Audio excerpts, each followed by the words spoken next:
Բարև ձեզ։ Բաքվի բռնապետ Իլհամ Ալիևը այլևս որևէ կերպ չի թաքցնում իր ագրեսիվ ու հայատյաց քաղաքականությունը։ Վերջին շրջանում միջազգային մամուլի հետ իր շփումների ժամանակ Ալիևը մի շարք ուշագրավ ինքնախոստովանական ցուցմունքներով է հանդես եկել, ժխտելով իր իսկ նախկին հայտարարությունները։ Այս ամենը մեր տեղեկատվական ու դիվանագիտական քաղաքականության մեջ խելացի օգտագործելու դեպքում կարող են կարևոր հաջողությունների հասնել նաև միջազգային հանրության հետ աշխատանքի առումով։ Անդրադառնանք Ալիևի որոշ հակասական ելույթների։ Այսպես, Евроньюզ հեռուստաընկերության հետ իր հարցազրույցի ժամանակ Ալիևը, պատասխանելով լրագրողի հարցին, թե որն է իր կյանքի առաքելությունը, հաղթել պատերազմում, թե բերել երկար սպասված խաղաղություն, նշում է. Պատերազմում հաղթելը եղել է իմ կյանքի, իմ քաղաքական կյանքի առաքելությունը, ինչը հաջողությամբ իրագործվել է։ Այս հայտարարությունը շատ պարզ ու անթաքույց խոստովանություն է այն մասին, որ Ալիևը իր կառավարման ողջ շրջանում պատրաստվել է պատերազմի, այսինքն իմիտացրել է բանակցային գործընթացը եւ այդ ընթացքում երկիրը տարել Արցախի դեմ ագրեսիայի նախապատրաստման ճանապարհով։ Ուշագրավ է, որ այս հայտարարությամբ Ալիևը հակադարձում է իր իսկ նախկին ասածներին։ Այսպես, 2022 թվականի սեպտեմբերի 21-ին նա նշում էր. Մենք պատերազմ չենք ուզել, հենց այդ պատճառով էլ մենք բանակցել ենք 30 տարի։ Մենք ցանկանում ենք խաղաղության պայմանագիր ստորագրել Հայաստանի հետ երկրորդ Ղարաբաղյան պատերազմից հետո։ Մեկ այլ կեղծ խոսույթ, որն Ալիևը ժխտեց վերջերս, խաղաղության պայմանագրի միջոցով խաղաղության ձեռքբերման մասին է։ Ադրբեջանի ղեկավարը միջազգային գործընկերների հետ հանդիպումների ժամանակ շատ հաճախ մտնում է կառուցողական կերպարի մեջ, նշելով, թե իրենք իբրև շատ լուրջ քայլ են արել Հայաստանին առաջարկելով խաղաղության պայմանագիր։ Բայց կարևոր է հասկանալ, թե ադրբեջանական կողմը ինչ իմաստ է դրել դրա մեջ։ Ադրբեջանական քարոզչական Հագինաս կայքը այդ կապակցությամբ գրում է.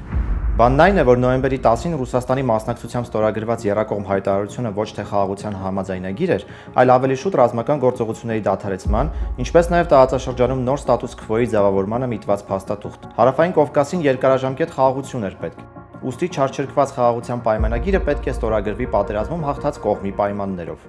Նույն նոյեմբերի 9-ի եռակողմ հայտարարությունն ըստ Ալիևի կապիտուլյացիայի ակտ էր, որը ստորագրեց Հայաստանը։ Հենց այս տրամաբանությունն է դրված Հայաստանին առաջարկվող խաղաղության պայմանագրի հիմքում։ Դրա համար էլ Հայաստանի իշխանությունները որքան շատ են զիջման գնում ու ընդունում Ադրբեջանի պահանջները, այնքան մեծանում է հակառակորդի ախորժակն ու նաև ագրեսիայի վտանգը։ Ինչու՞։ Որովհետև ամեն անգամ, երբ հայկական կողմը ագրեսիային ի պատասխան գնում է նոր զիջումների, դրանից Ադրբեջանը բխեցնում է, որ ագրեսիան է խնդիրների լուծման ուղին։ Հատկանշական է, որ այս հանգամանքը խոստովանել է հենց ինքը Ալիևը։ Օկուպացված Շուշիում իր հրավիրած մամլո ասուլիսի ժամանակ նա նշել էր. Քանի անգամ ենք պետք է նրանց ուղերձներ հղենք, քանի անգամ կարող ենք ակնարկել։ Փարուխ օպերացիան, իրավիճակը սահմանին 2021 թվականի մայիսին կամ 2022 թվականի սեպտեմբերին, անցակետի տեղադրումը։ Քանի ուղերձ մենք պետք է նրանց հղենք, միթե այդքան անհասկացող են։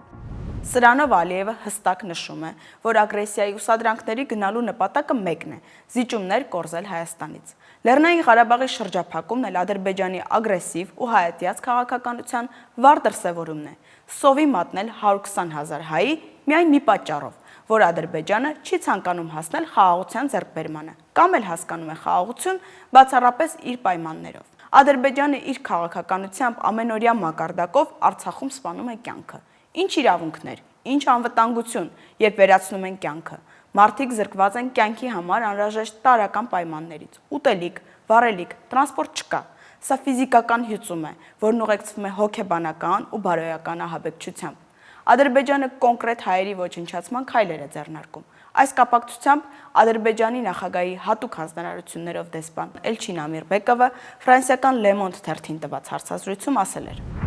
Երբ սոված եք, չպետք է պայմաններ դնեք։ Ինչ տարբերություն, թե որ ճանապարհով է հասնելու այդքան սպասված ցնդամթերքը՝ Լաչինով, թե Աղդամից, թե Ֆիզուլիից։ Հիմնական բանն այն է, որ կարողանաք ձեռք բերել անհրաժեշտ ապրանքները։ Բայց հարցը արհեստական քաղաքականացվում է Ադրբեջանի վրա դրսից ճնշում գործադրելու նպատակով։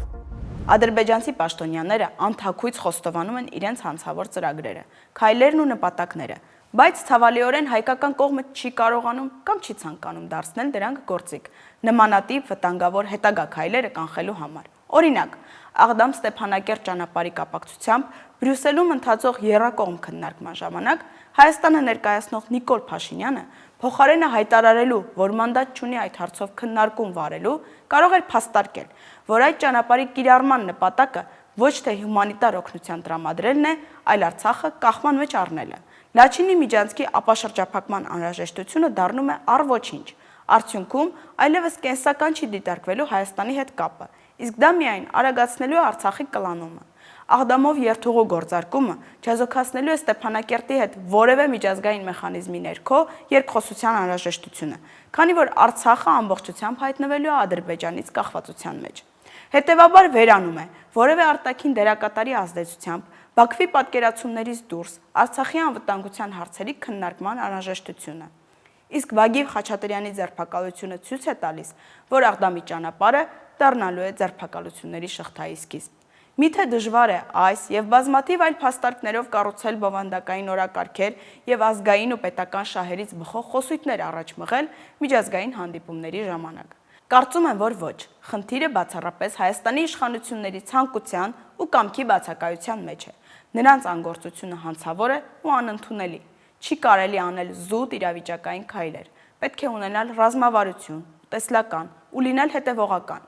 ՄԱԿ-ի անվտանգության խորհրդի քննարկումը ապացուցեց, որ Հայաստանը չի կարողանում համարժեք կերպով ներկայացնել Լեռնային Ղարաբաղում իրավիճակի լրջությունը։ Կարևոր է ցույց տալ, որ միջազգային հանրությունը ունի պատասխանատվության իր բաժինը, հղել հստակ ուղերձներ եւ հասնել կանխարգելիչ քայլերի ձեռնարկմանը։ Պետք է լինել հետևողական ու անհոգնել աշխատել Ադրբեջանի դեմ հստակ գործողությունների հասնելու հարցում Արցախում վտանգավոր զարգացումները կանխելու նպատակով։ Ամփոփելով եւս մեկ անգամ փաստենք, Ադրբեջանը ոչ նախկինում, ոչ էլ հիմա չի գնում խաղաղության ճանապարհով։ Նրանք անգամ միջազգային մամուլի հետ շփումների ժամանակ չեն թաքցնում իրենց ծրագրերը։ Եթե Հայաստանը ունենար պետականամետ ու կոմպետենտ իշխանություն, ապա այս ամենը կդառնար լուրջ գործիք մեր ձեռքին Ադրբեջանի հետագա վտանգավոր քայլերը կանխելու համար։ Մենք թույլ ու անկարող չենք։ Մենք ցավալիորեն չունենք պետական շահը սպասարկող իշխանություն։ Այսքան այս թողարկման համար։ Եղեք իրազեկված եւ տեղեկացված հակառակորդի ծրագրերի մասին,